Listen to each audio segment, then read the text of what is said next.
Sometimes, before anything else can be named, there is a tiredness, not the kind that comes after a long day or after missing sleep for a night or two. This one feels different. It does not announce itself loudly. It settles in quietly over time, month after month, year after year. It sits somewhere behind the eyes, in the chest, in the way the body feels heavy even when it has not moved much. Many people quietly notice it while reading the same paragraph again and again without really taking it in. The words are familiar. The page is familiar, and yet the mind does not stay there. It drifts, not because it is lazy, but because it feels full. As if it has been holding too much for too long. Sometimes it shows up in the morning. You wake up after a full night's sleep, but there is no freshness. The body gets up, but something inside stays lying down. The day has not even begun, and already there is a sense of effort. Not dramatic, just a mild heaviness, like carrying a bag that you never put down. At other times, it appears in small losses. Things that once brought a little joy now feel flat. Music plays, but it doesn't enter you the way it used to. Conversations happen, but you are slightly elsewhere. Even rest feels strange. You lie down, scroll, stare at the ceiling, and instead of feeling relaxed, there is a low hum of restlessness underneath. Sometimes it feels confusing, because there is no clear reason for it on that particular day. Nothing especially bad has happened. Plan is the same as always. And yet, inside, something feels worn. Many people blame themselves at this point. They think they have become weak, or careless, or distracted. They quietly compare themselves to an older version of themselves, the one who had more energy, more hunger, more sharpness. The comparison hurts because it feels like a personal decline. Sometimes it even feels embarrassing to admit this tiredness, even to oneself. Well, from the outside, things may look fine. The books are there. The routine exists. The goal is still respected. And so the question becomes silent and heavy. Why does it feel like this now? Often, this tiredness carries impatience with it, a sense that time is passing, but outcomes are not arriving. Days are being spent, but nothing visible is changing. Many people quietly feel left behind, especially when they hear of others moving ahead, getting selected, changing paths, settling into something more certain. It's not jealousy exactly. It's more like a dull ache. A feeling of standing at a platform where trains keep arriving and leaving, while you remain where you are, watching, waiting, telling yourself that your train will come too, but not quite knowing when. This is where rest becomes complicated, because when you finally pause, when you stop reading, stop pushing, stop trying to extract productivity from every hour, guilt often walks in quietly. You might pick up the phone, scroll for a while, or just lie still. And somewhere in the background, a voice starts speaking. It says you are wasting time. It says others are studying right now. It says you don't deserve rest yet. It says this tiredness is your fault. Many people don't even enjoy their breaks because of this. The body pauses, but the mind keeps standing, looking over its shoulder. Rest becomes shallow. Even relaxation feels judged. Sometimes you promise yourself just 10 minutes, but the 10 minutes stretch. And then comes the familiar disappointment with yourself. A small tightening in the chest, a silent scolding, as if resting itself is a moral failure. And yet, if you look closely, this tiredness did not appear overnight. It has been building slowly, invisibly, through repeated efforts that did not immediately pay off, through days of showing up when motivation was low, through uncertainty that had no clear end date, through holding a serious goal in the mind for a long time without knowing exactly how the story will end. Many people underestimate how heavy uncertainty can be. Not dramatic uncertainty, but the quiet, everyday kind. The kind where you wake up and don't know if today's effort will matter in the long run. The kind where months pass without clear confirmation that you are on the right track. Living with that question, will this work out, for a long time takes energy. Even if the question is not spoken aloud, it sits somewhere inside, like background noise. Sometimes the tiredness is not just about studying at all. It is about holding hope carefully so that it doesn't break. It is about being patient in a world that keeps rewarding speed and visible success. It is about staying with a path that does not give frequent reassurance. Many people don't realize how much emotional labor this involves. So when you notice yourself feeling slow, dull, restless, or oddly empty, it does not necessarily mean something is wrong. It may simply mean that you have been walking a long road, quietly, without much applause or certainty. Sometimes it feels like the world expects you to be endlessly resilient.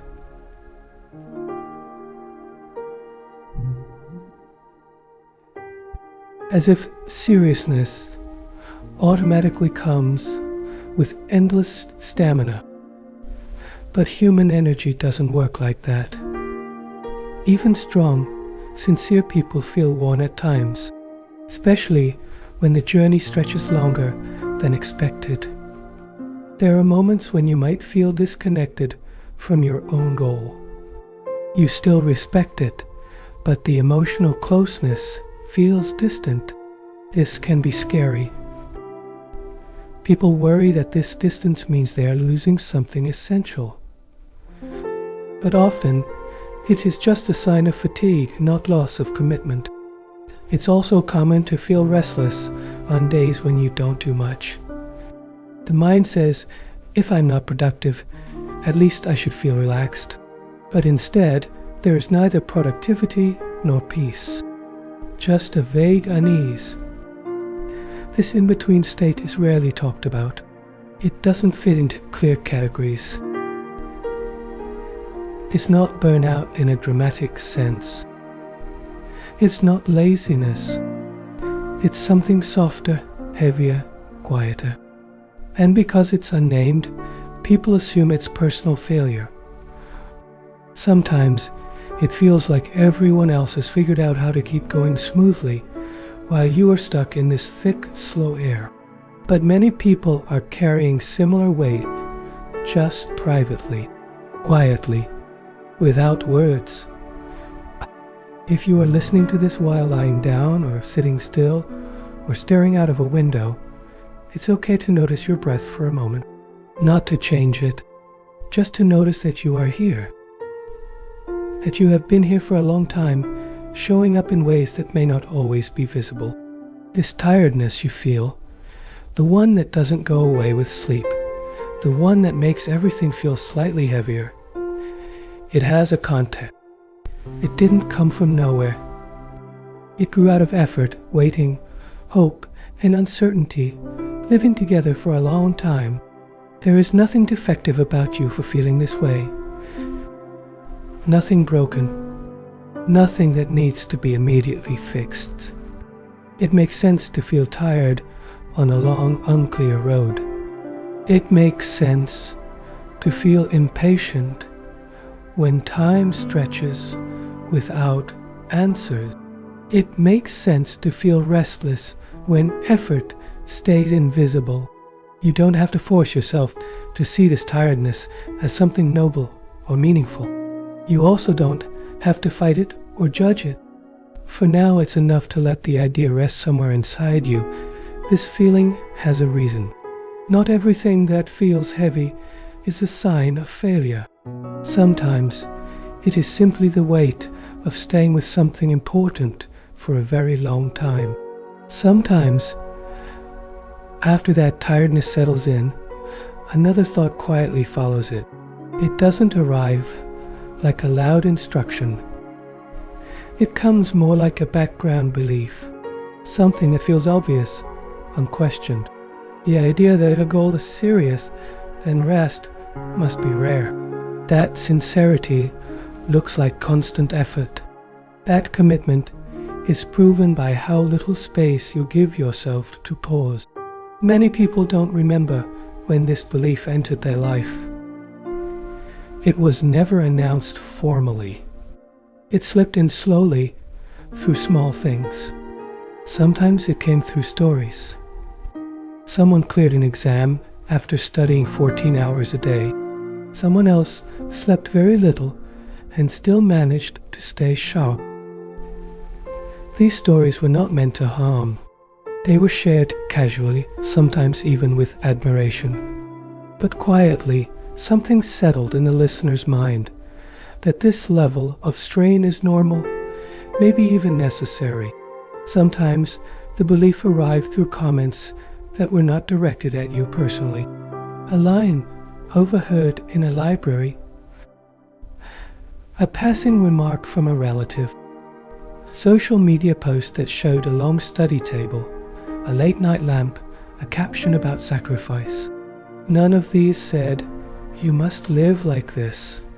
But together they painted a picture of what seriousness is supposed to look like.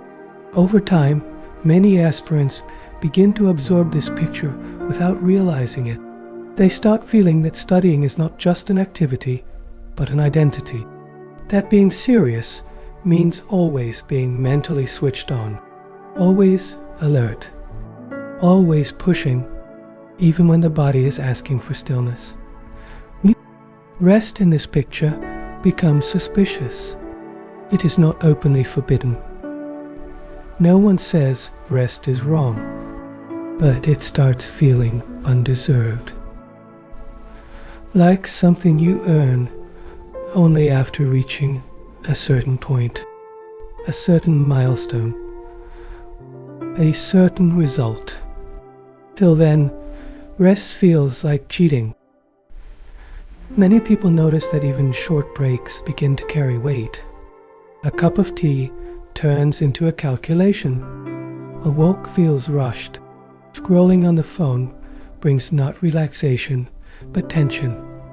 There is a clock running somewhere inside, counting the minutes, reminding you that others are probably studying right now. That sentence, "Others are studying right now," becomes very powerful. It appears even when you are genuinely exhausted. Even when your eyes hurt, your mind feels foggy, your chest feels tight. The body might be asking for a pause, but the mind replies with comparison. It's not always a harsh voice.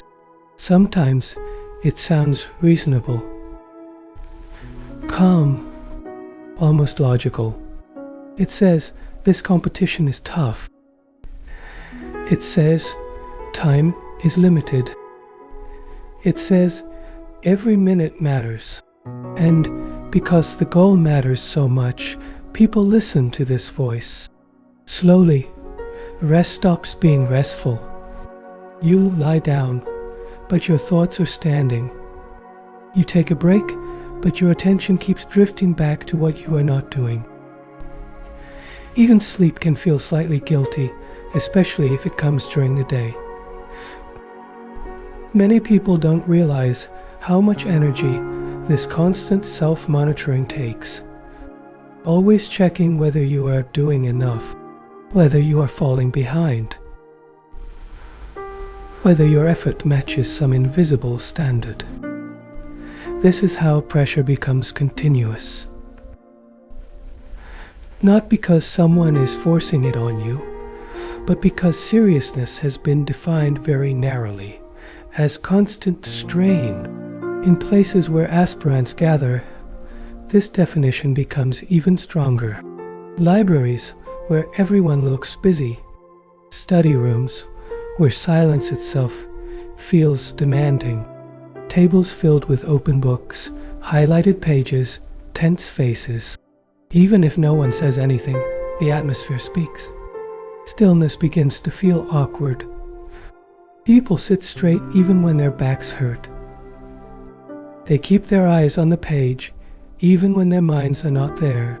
They stay longer than they can absorb, because leaving early feels like giving up. Over time, this turns into a kind of performance, not always for others, but for oneself. Looking busy becomes a way to reassure yourself that you are serious. Sitting with a book, even if nothing is entering, feels safer than closing it and admitting fatigue. Many aspirants quietly confuse anxiety with dedication. If the mind is constantly tense, it feels like commitment. Here's a knot in the stomach. It feels like responsibility. You are unable to relax. It feels like you care deeply. Calmness, on the other hand, starts feeling dangerous, as if ease means complacency.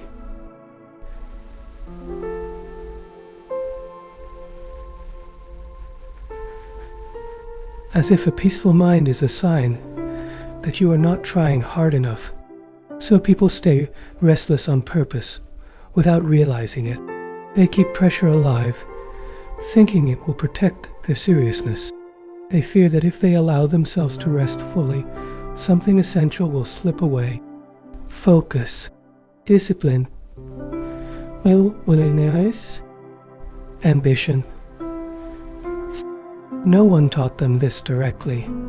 It was learned slowly, through observation, through watching who is praised, through noticing which stories are celebrated, through seeing effort being measured by visible strain rather than quiet consistency. To be fair, this belief often comes from a sincere place. When the path is uncertain, when results are delayed, people cling to what they can control. Hours, routines, visible effort. These become anchors. Letting go of them, even briefly, feels risky. So rest becomes conditional, short, watched closely. Many people tell themselves they will relax later, after this phase, after this attempt,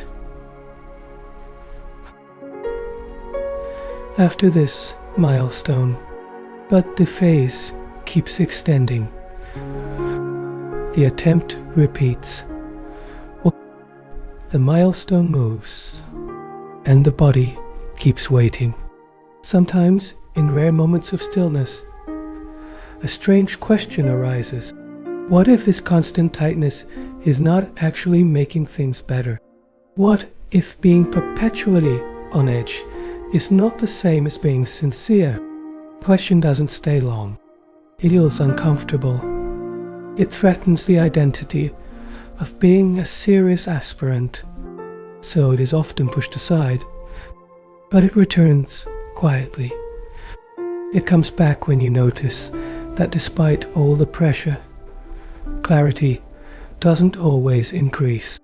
That sitting longer doesn't always mean understanding more. That forcing alertness doesn't always produce focus.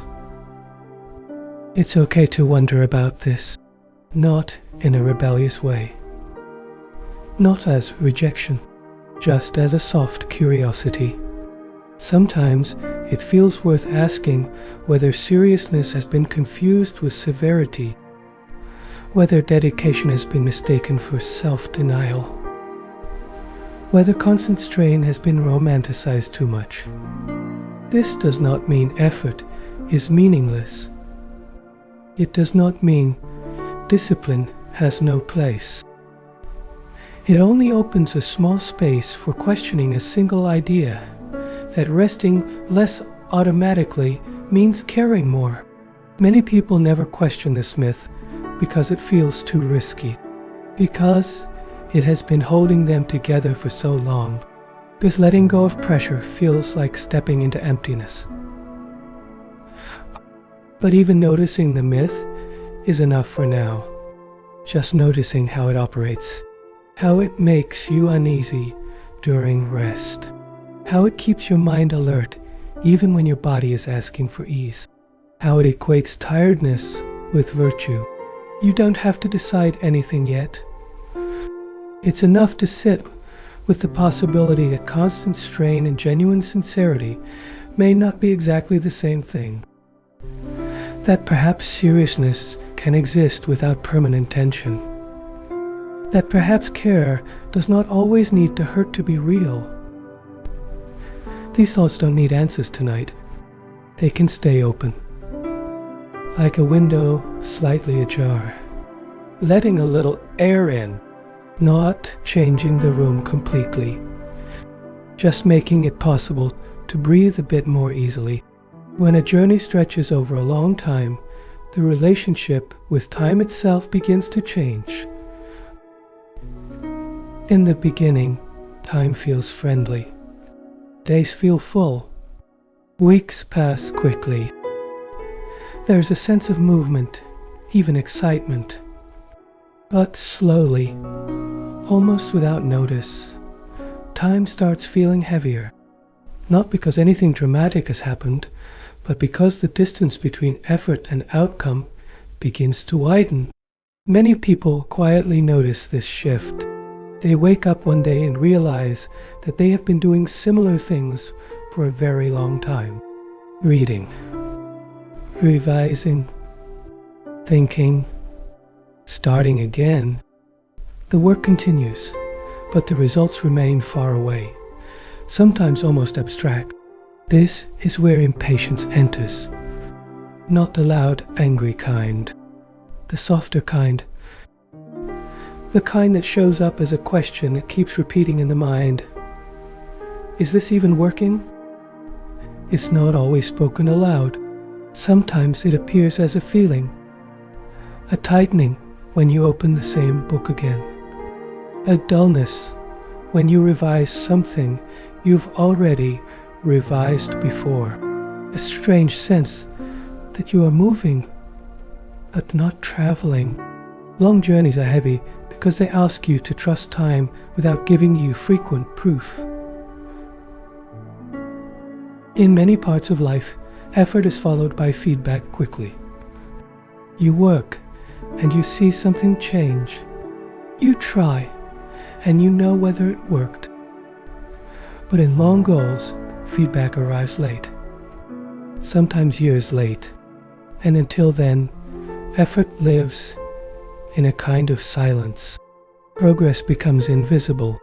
You may understand something better today than you did last year, but there is no clear marker, no bell that rings, no certificate that says, yes, this counted.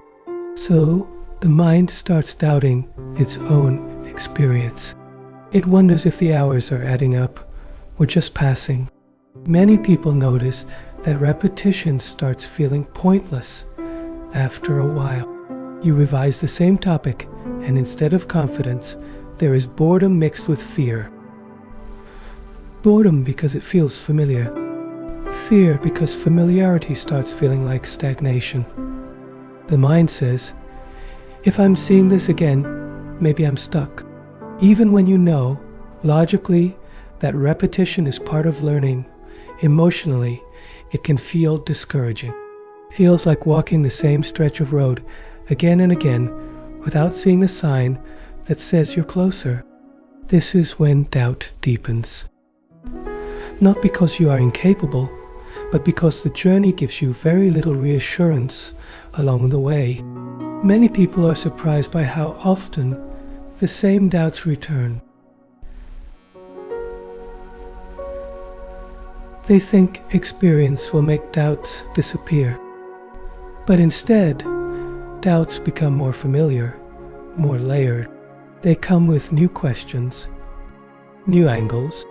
Some days you doubt your method. Some days you doubt your pace. Some days you doubt your timing. And sometimes, quietly, you doubt yourself. This does not mean you are regressing. It means you are staying with something complex for a long time. The human mind likes closure. It likes knowing where things are headed. Long journeys deny that comfort. They keep the ending distant and uncertain. So the mind keeps checking, keeps asking, keeps scanning for signs. Am I on the right path? Is this enough? Have I already wasted too much time? These questions are not signs of weakness. They are signs of involvement. Impatience in this context is not a character flaw. It is often the result of caring deeply about an outcome that refuses to arrive quickly. If the goal didn't matter, waiting would not hurt this much. Many people feel confused by their own impatience. They think it means they are not suited for long goals. But impatience often appears precisely because the heart is invested. There are moments when you look at the calendar and feel a sudden urgency, a panic. You notice your age, the number of attempts, the years that have passed since you began. These thoughts don't always come with words. Sometimes they arrive as a heaviness in the chest. You see peers moving on. Some settle into careers. Some get married. Some seem to have found clarity. Even if it's different from your path, you don't necessarily envy their lives, but the contrast stings. Timelines become louder in your mind. You start measuring yourself against invisible clocks, wondering whether you are late, whether you missed a window, whether you are still allowed to hope. These comparisons often happen quietly, late at night or in idle moments. You may not talk about them. You may even push them away during the day. But they return when things are still. This too is part of the journey. Long goals ask you to live with unresolved questions about time. They place you in a space where effort continues, but certainty does not. That space naturally creates restlessness. Sometimes that restlessness turns inward. You feel uneasy even on days when you've worked well. There is a sense that something is unfinished, no matter how much you do. Sometimes it turns outward. You feel irritated by small things, distracted, unable to fully relax. Many people mistake this restlessness as a personal problem. They think they are doing something wrong, but often this is simply what it feels like to wait without clear timelines. The mind keeps looking for proof because the journey offers very little of it. It's also common to feel that your progress has slowed down, even if it hasn't. When learning becomes deeper, it often feels slower. You notice gaps more clearly. You become more aware of what you don't know. That awareness can feel like decline, even when it's actually growth. But growth without visible markers is hard to trust. So doubt returns. Again and again. Not to stop you, but to ask for reassurance.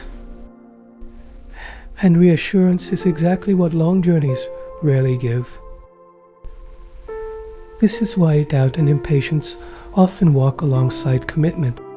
They are not interruptions. They are not signs that you are failing to handle the path properly. They are what the path feels like from the inside. From the outside, a long journey looks steady, purposeful, and even impressive.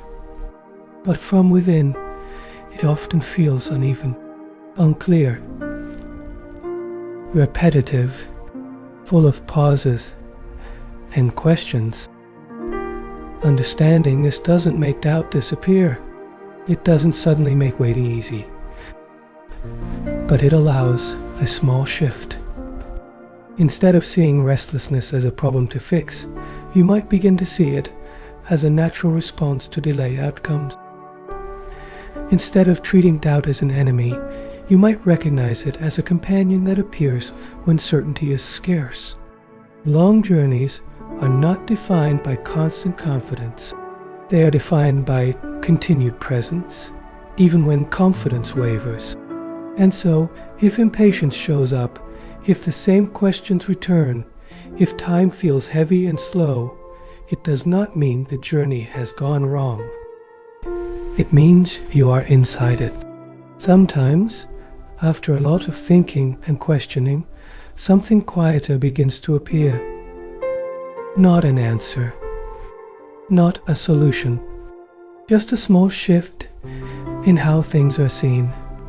Many people quietly notice that the moments when something truly settles in the mind are not the moments of maximum strain.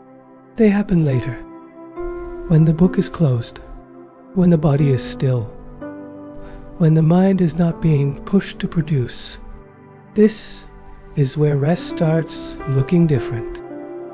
Not as entertainment, not as escape, but as a soft loosening. A moment when the grip on effort relaxes just enough for something else to happen. In long journeys, rest is often misunderstood. It is seen as time away from the path, as a break from seriousness, as something that interrupts momentum. But many people, if they look honestly, will notice that understanding often arrives in the gaps, during a walk, while staring out of a window, in the middle of an ordinary chore. When the mind is quiet enough to connect things without being forced, sometimes it feels surprising. You struggle with a topic all day, nothing seems clear. Then later, when you are not trying, a line suddenly makes sense. A concept falls into place. Not because you pushed harder, but because you stopped pushing for a while. The mind, like the body, has its own rhythm. When effort becomes continuous, without pauses, the mind tightens. It starts repeating instead of absorbing. It keeps moving, but not always forward. Many people confuse this movement with progress.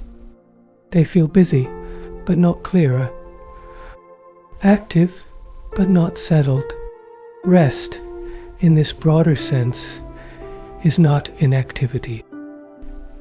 It is permission. Permission for the mind to breathe. Think of walking a long distance. No one expects to walk endlessly without stopping. Not because stopping is weakness, but because the body needs moments to recover. The pause is part of the distance covered, not separate from it. The same is true here. Moments of rest allow what has already been taken in to settle. They give space for memory to organize, for understanding to deepen quietly. This kind of rest does not always look peaceful from the outside. Sometimes it looks like doing nothing. Sometimes it looks like wandering thoughts. Sometimes it looks like silence. Because it doesn't announce itself as productive, it often carries guilt. Many people feel uneasy during rest. They think they are slipping, falling behind, letting discipline weaken. And so they try to turn rest into something else, controlled, timed, justified. But rest that is constantly monitored does not fully work. The mind stays tense, waiting for the break to end. This is where the difference between rest and avoidance becomes important, but not in a strict way. Avoidance feels like running away. Rest feels like staying, but gently. Avoidance carries fear. Rest carries softness. You don't always know which is which immediately, and that's okay. The body often knows first. When tiredness is ignored repeatedly, it changes shape.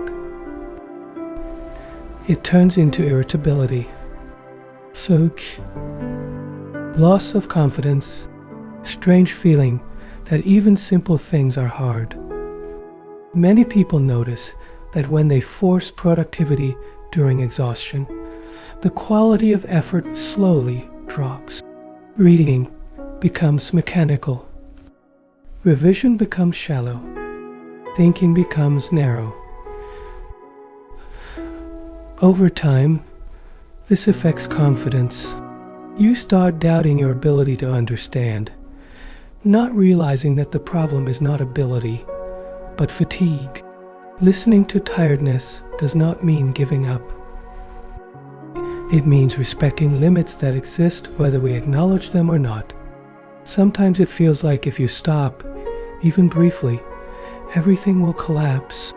That momentum will be lost. That discipline will disappear. But momentum that survives only through constant strain is fragile. In long efforts, sustainability matters more than intensity. But this is rarely spoken about openly. Rest, when allowed without guilt, quietly protects the journey. It prevents burnout from becoming identity. It keeps effort connected to clarity rather than anxiety.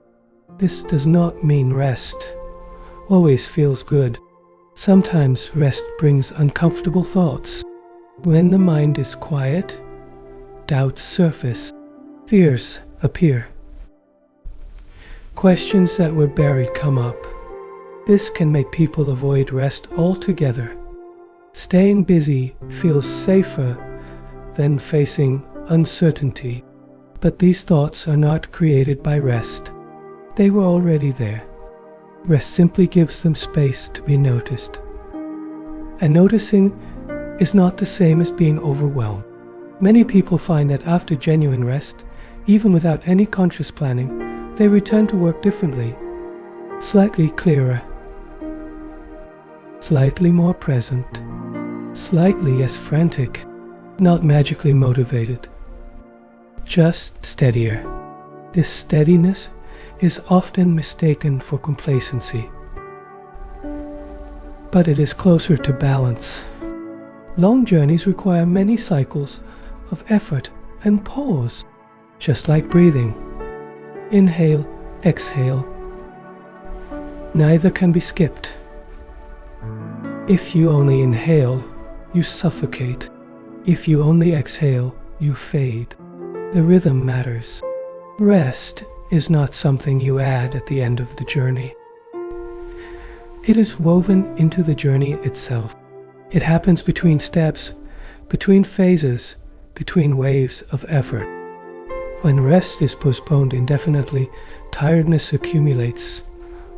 When rest is allowed occasionally, tiredness has a chance to dissolve.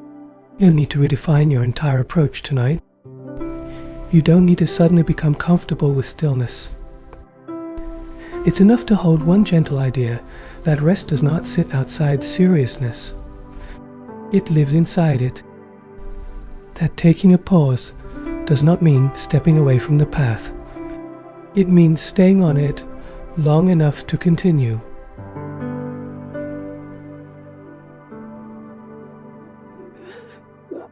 This road you are on is long. It was always going to be. And long roads are not walked in one breath. They are walked with many pauses, many moments of catching one's breath, many quiet stops that don't show on maps. Seeing rest this way does not weaken commitment. It deepens it, not by force, but by allowing effort to remain human. For now, you can let this thought sit beside you. Without urgency, without demand, rest is not something to earn later. It is already part of the journey you are walking. Sometimes a new year arrives very quietly. There are calendars that change, dates that flip, messages that appear on screens. But inside, many people notice that nothing dramatic has shifted. The same thoughts are there, the same tiredness, the same hopes, the same questions. And yet, the idea of a new year carries weight. Without asking for permission, it brings expectations.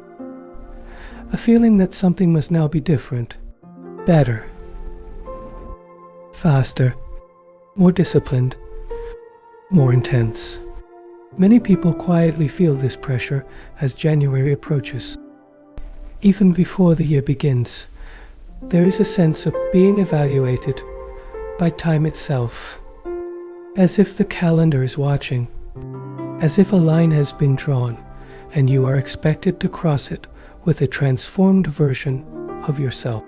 Sometimes it feels like everyone around is starting a new race. New timetables appear, new declarations, new promises to wake up earlier, study longer, push harder. The language changes. Words like fresh start and new grind begin to float in the air. For someone already on a long, demanding path, this can feel exhausting before it even begins. Because the truth is, nothing truly resets on January 1st. The mind does not suddenly forget what it carried last year. The body does not suddenly regain lost energy. Understanding does not magically deepen because the date has changed. Long preparation does not move in calendar years. It moves in seasons of effort, doubt, rest, and return. Many people quietly sense this, but feel guilty admitting it. They worry that if they don't use the new year as a launchpad for extreme discipline, they are wasting an opportunity. But intensity that lasts a few weeks and then collapses does not serve a long journey. What serves is something less dramatic, less visible, a pace that can be lived with. Not a pace that looks impressive in January, a pace that still exists in June, in October. In quiet months when motivation is low and comparison is loud. Many people notice that early in their preparation, they chase intensity, long hours, strict, rules tight schedules. It feels powerful at first, like taking control. But over time, something shifts. Maturity enters quietly. The work becomes less about proving seriousness and more about sustaining it. Less about doing everything and more about doing enough again and again. This kind of preparation does not announce itself. It doesn't produce dramatic before and after stories. It often looks slow from the outside, but inside it feels steadier. The mind learns its own limits. The body is no longer treated like an obstacle to overcome. There is less self-punishment, more observation. This doesn't mean the journey becomes easy. It means it becomes honest. A new year often invites reinvention, but long goals rarely require reinvention. They require continuation. Continuation is not exciting. It doesn't come with slogans. It doesn't feel like a breakthrough, but it is powerful in a quiet way. It allows learning to accumulate, confidence to rebuild slowly, doubt to come and go without derailing everything. Many people discover over time that the most effective days are not the most intense ones. They are the ones that feel ordinary, where effort happens without drama, where there is no internal fight, just steady presence. This kind of day does not make headlines, but many such days, placed together, create a path. It's okay to wonder whether you need to make this year harder than the last. Sometimes it feels like difficulty is the only proof of seriousness, that if you are not suffering more, you are not trying enough.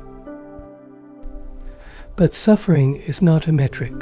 It is a side effect, and not always a useful one. Honesty, on the other hand, is quieter. Honesty notices when exhaustion is real. Honesty admits when a plan cannot be sustained. Honesty chooses a rhythm that respects both the goal and the person pursuing it. This kind of honesty does not weaken ambition. It protects it. As the year begins, you don't need a dramatic declaration. You don't need a perfect timetable. You don't need to outrun anyone. You are already on the road. The road does not care about dates. It responds to presence, to returning again and again, even after pauses, to staying engaged without burning out. This year does not need to be a race. It doesn't need to prove anything to anyone. It can be a continuation of what you are already doing, with a little more awareness, a little more kindness, a little less urgency borrowed from outside. Sometimes the most meaningful shift is not in speed, but in how you carry yourself while moving. Calmer, less reactive.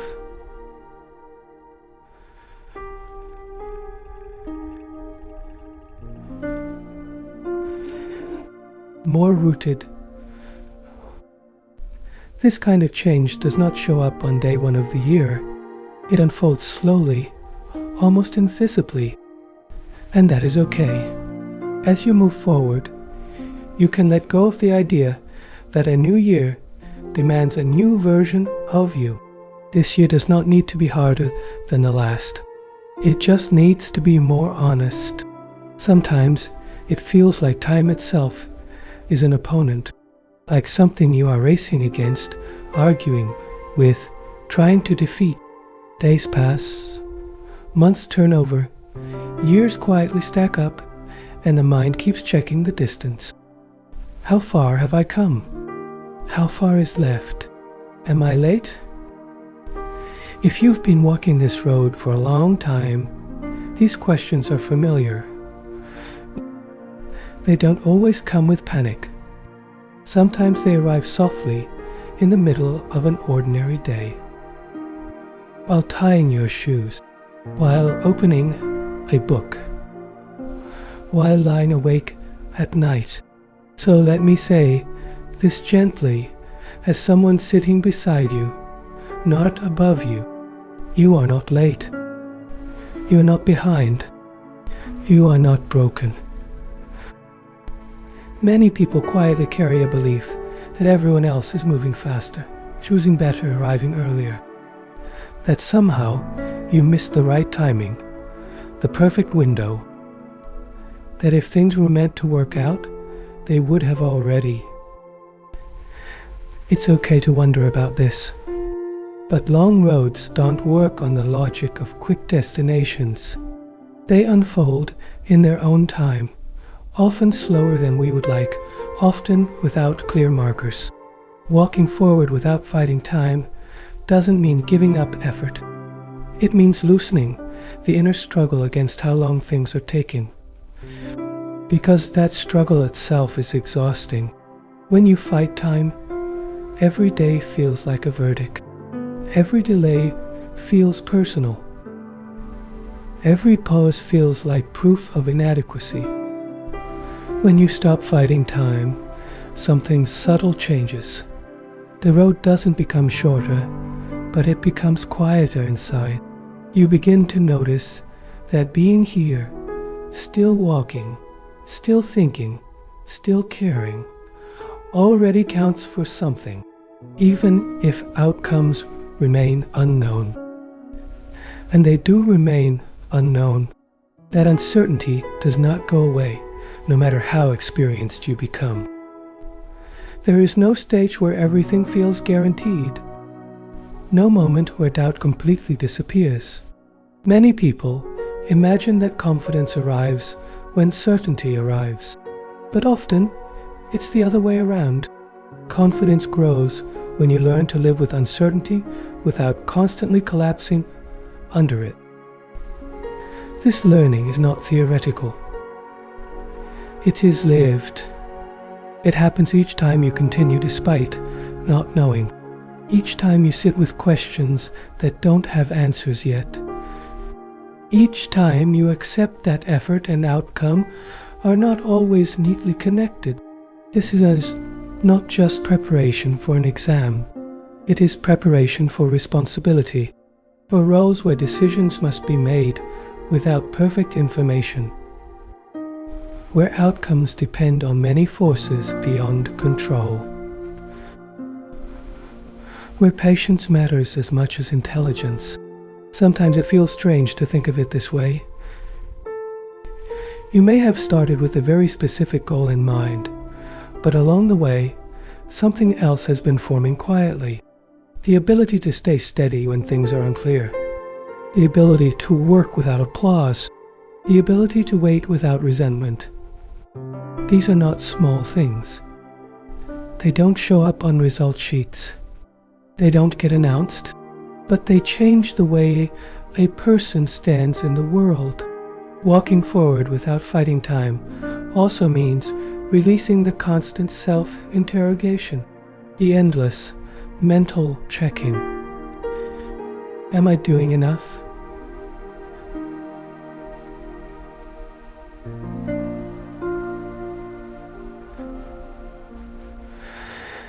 Am I doing it right? Is this even worth it? These questions may still appear. They are part of the landscape. But they don't need to be answered urgently. Sometimes it's enough to let them pass, like the weather. You don't have to chase certainty tonight. You don't have to solve the future. It's okay to rest inside the not knowing. Many people fear that if they stop pushing, everything will stop. That momentum will vanish. That seriousness will fade. But seriousness that survives only through fear is fragile. What lasts is something quieter, a steady return, a willingness to continue, even imperfectly, a trust that the road reveals itself step by step, not all at once. If you listen closely, you might notice that you are already doing this. You have been walking longer than you think. Not every step felt meaningful. Some days felt wasted. Some efforts felt invisible. Some seasons felt stagnant. And yet, here you are, still engaged, still thinking, still listening. That counts. It doesn't guarantee anything. And it doesn't need to. Life rarely gives guarantees, especially not to those who take on long, uncertain responsibilities. What it offers instead is a chance to become someone who can hold uncertainty without falling apart, someone who can wait without losing dignity, someone who can work without constant reassurance, someone who can rest without guilt. If you're tired right now, that doesn't disqualify you. It simply means you've been carrying something important for a long time. If you feel unsure, that doesn't mean you're unprepared. It means you understand the weight of what you're attempting. If you feel slow, that doesn't mean you're failing. It means you're human on a long road. You don't need to walk faster tonight. You need to make any decisions right now. You can sit here for a moment. Let the road exist without measuring it. Let time pass without judging it. Let yourself breathe without explaining why. I'm here with you in this quiet stretch. No instructions, no deadlines, just company. You can rest here for a while. The road will still be there when you take the next step.